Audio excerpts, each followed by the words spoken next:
Hi, I'm State Representative John Cavanaugh with this week's issue of Cavanaugh's Corner. My report to my constituents on the progress of my bills going through the legislature. But before I discuss my bills, let me first tell you some good news.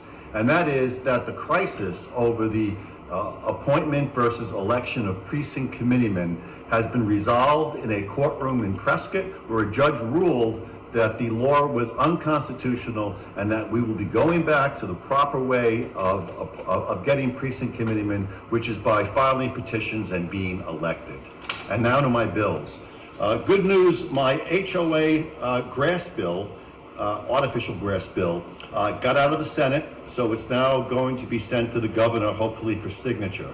And this bill had near unanimous support in both chambers. It simply says that an HOA cannot prevent somebody from installing artificial grass in any area where they allow natural grass to grow.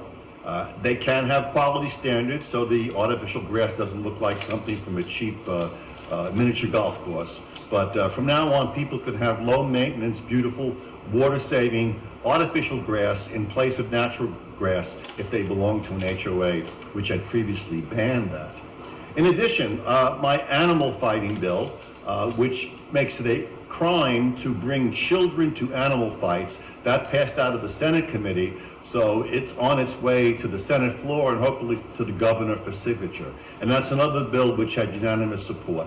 Right now in Arizona, it's illegal to run an animal fight, it's a felony. It's illegal to attend an animal fight, that's a misdemeanor, but not to bring a child. So we have a new penalty. If you bring a child to an animal fight, it'll also be a misdemeanor. And this is important because besides the psychological harm that seeing something as horrible as an animal fight, dogs or roosters, entails, this is a way that people groom young children for future participation in either running these fights or attending them. So let's get the kids out of these animal fights or never get them into them in the first place.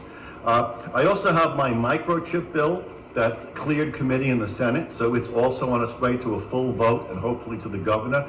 And this law simply says that if you have a microchip installed in your cat or dog, or sometimes other animals, and that animal is found and brought to a rescue, a shelter, a pound, that those people have to do a thorough job of scanning the pet and notifying the owner if they find a chip.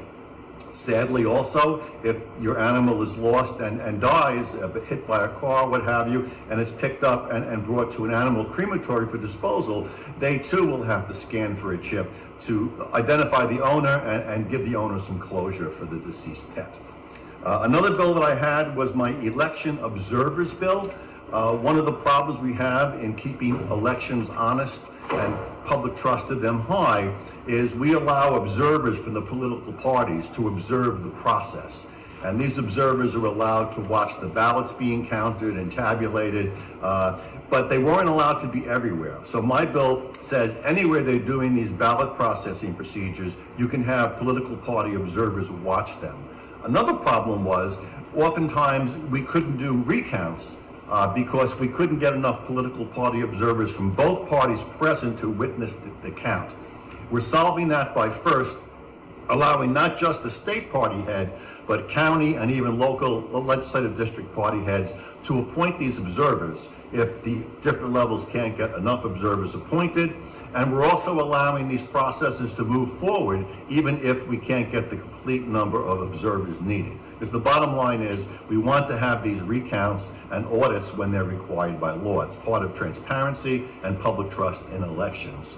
So that's it for this week's Cavanaugh's Corner, and I'll be getting back to you next week for my new edition.